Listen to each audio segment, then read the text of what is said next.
Hi everybody, how's it going? Welcome back to my channel. Long time no see, I know, but I was busy enjoying my life traveling in Central America. In this video, I decided to wrap up my 2 months in Guatemala because I think that's more than enough time to understand the culture a little bit. I know a lot of backpackers want to go to Guatemala, so I decided to make this short video and give you some recommendations, tell you about 3 things that I really loved in the country, 3 things that I did not, and at the end I'll give you some random recommendations if you're planning to go to the country or just curious to know what Guatemala is all about. In the description down below, I'm gonna give you a free itinerary about where to go, what to visit, and the famous backpacking spots. You already know how much I love old colonial towns. Short buildings, colorful walls, cobblestones, walkable distances, beautiful old doors, gorgeous cathedrals, lively main squares, etc., etc. I have visited a lot of little towns like this. They can seem similar because of the Spanish influence, but the local touch makes them all very different. Antigua is such a special little town with beautiful cafes, restaurants, museums, and event places. Also, these volcanoes around it makes the place very scenic, special, and also kind of dangerous because you never know when they're gonna decide to wipe off the city again. The streets are packed with travelers from all over the world and locals buzzing around. Every 10 minutes you come across some kind of ruins, mostly churches that were destroyed in the earthquake. History lives here everywhere, and for an old soul like me, it's a paradise to walk into the streets. I will never forget the scene I saw while walking. Kids, girls and boys are playing football with these ruins in the background. I mean, how many places do you know where you can see something like this? The few couchsurfing experiences and the volunteering I did in a village gave me a sneak peek of how locals actually live and how they are in general. And I can absolutely guarantee you that they are super hospitable and loving people. Community is very important for the people here. They do everything together and share their lives with each other. I think this collective culture is very important for individuals to feel a sense of belonging. One might also argue that it has a downside too, because a lot of people, your family, relatives, and neighbors are entitled to be part of your life and have an opinion about your actions. One might be forced to compromise their individuality. But this should not concern any traveler. People in the streets were very nice to me. They smiled at me, helped me find my way, and stopped the traffic so I could cross the road with my bike. It happened a few times. I do not think I've ever been in a place where indigenous people are so present. I saw some of them in Mexico and in Colombia, but not as many. It's super interesting to see these 2 sides of Guatemala. One more modern and westernized, and one very traditional. You can see 2 women walking side by side, one in a hand-woven traditional dress speaking the indigenous language, and the other one in shorts texting on her iPhone while sipping her takeout coffee. For me, it's fascinating to be in a place like this, but I've heard sometimes these 2 groups do not get along well. Some people are very discriminative towards the indigenous population. Speaking to locals about this made me realize there is a gap between those 2 worlds. These indigenous people want to maintain their traditions, language, and culture without mixing them with others. But the rest of the population sees them as uncultured and uneducated because they can't keep up with the modern problems or the modern solutions. Some of their languages do disappear though. In Petén, for example, where I volunteered for a month, the Quechua language is slowly disappearing. Only a handful of people can speak it now, and just a couple of them know how to read and write. Before I move on and tell you about the things that I didn't like, I really want to ask you to subscribe to my channel. I hate doing this. I almost never do it, and even if I do it, it feels very cringy and uncomfortable, but please subscribe. Apparently, the algorithm really appreciates the video that made you subscribe to my channel. Not only me, all the creators you like and appreciate, just subscribe to their channel because it helps a lot. Also like, comment, and engage in any way because this is a lot of work. And I would appreciate if you appreciated it. Please. Thank you. Let's move on. Woof.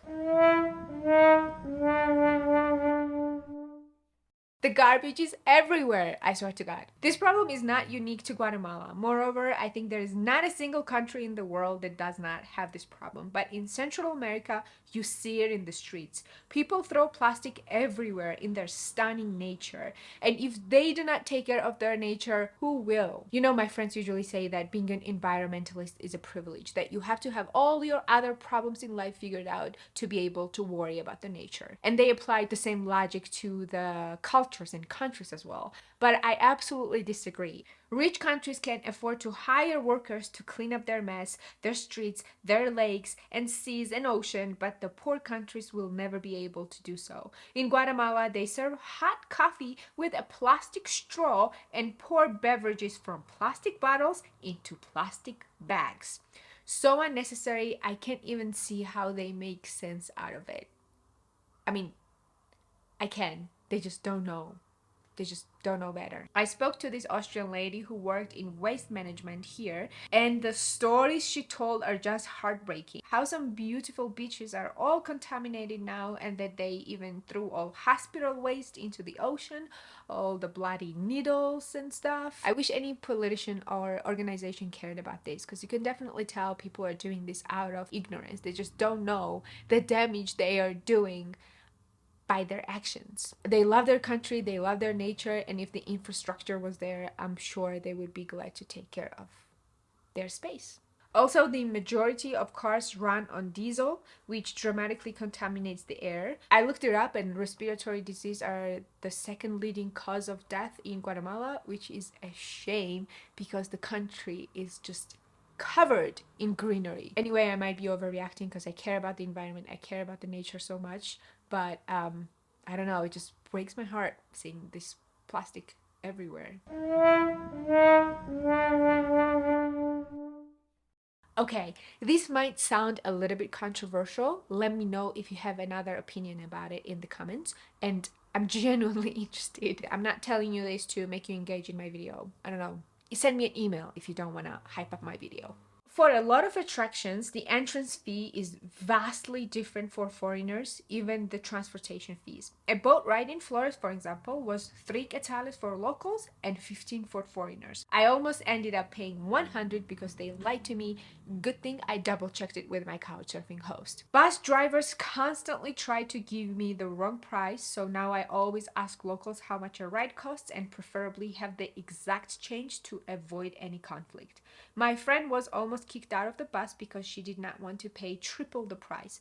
The driver knew she knew that was the last bus, so he took a great advantage of her. Stories like this happen a couple of times a day, which is frustrating. To some extent, I do agree with the fact that some things should be more expensive for foreigners and some things should be free for locals. For example, the Tikal Mayan ruins. I believe local people should pay less or even nothing to be able to see these ruins because it's their land and their civilization, and they should not be asked to pay $20 to enter the park. But this different treatment towards us foreigners make me feel like they think we have a lot of money, and as long as we got to Guatemala, we are willing to pay whatever the price. They don't realize two things. A, Guatemala is not as cheap, and B, people who have a lot of money do not take chicken buses, do not sleep in dorms with 7 other people, and don't eat street food that much. So they got it wrong.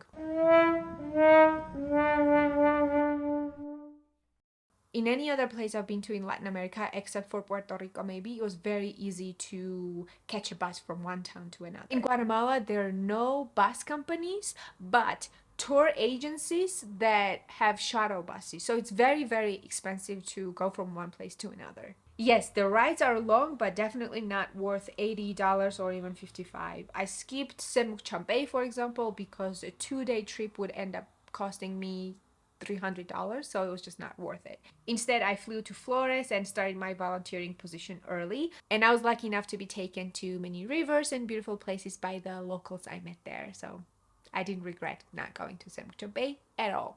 It's fair to say that you can take chicken buses that are dramatically cheaper but way less comfortable. Drivers drive like crazy and it takes forever because you have to switch buses in every other town. It's all about priorities. I've taken chicken buses, but more than 5 hours is too much for me. I just really get sick. And then I need like hours or even a day to recover from this nausea and exhaustion. So I don't know what's really cheaper. The driver of this minivan stopped the car at his house.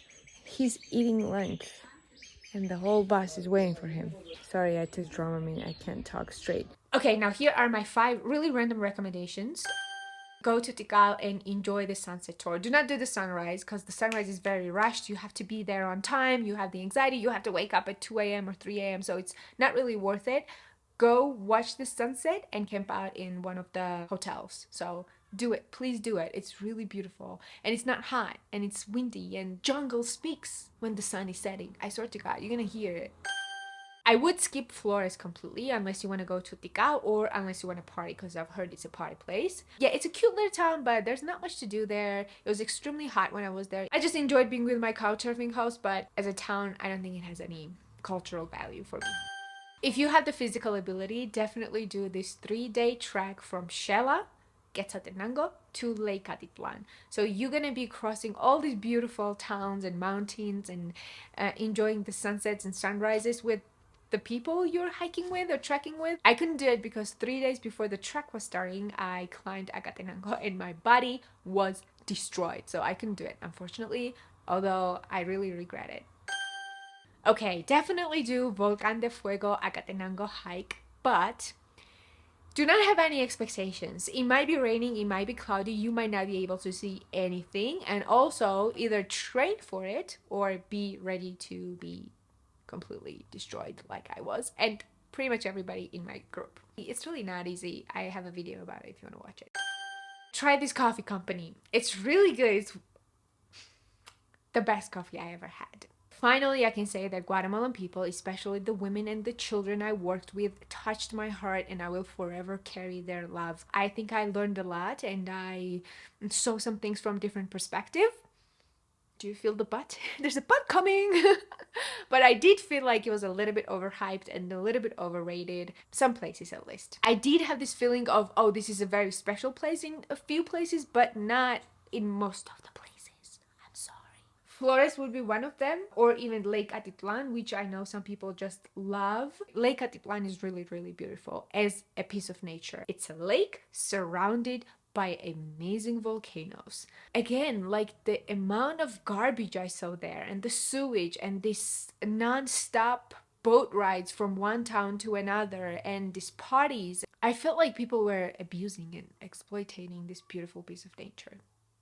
But again, it was just my experience. You might go there, you might meet some people, you might meet the love of your life, and Lake Atitlan will be your favorite place on the entire planet Earth. So don't think I'm saying that you're not supposed to go there, just maybe have lower expectations. In general, am I glad I got to Guatemala? Oh my god, yes, absolutely. Do I recommend you going? Yes, pack your bags, girl. And finally, would I like to go back? Yes, to see those kids again. But not yet. I have some other places I want to discover, and on this channel, El Salvador will be next. Adios.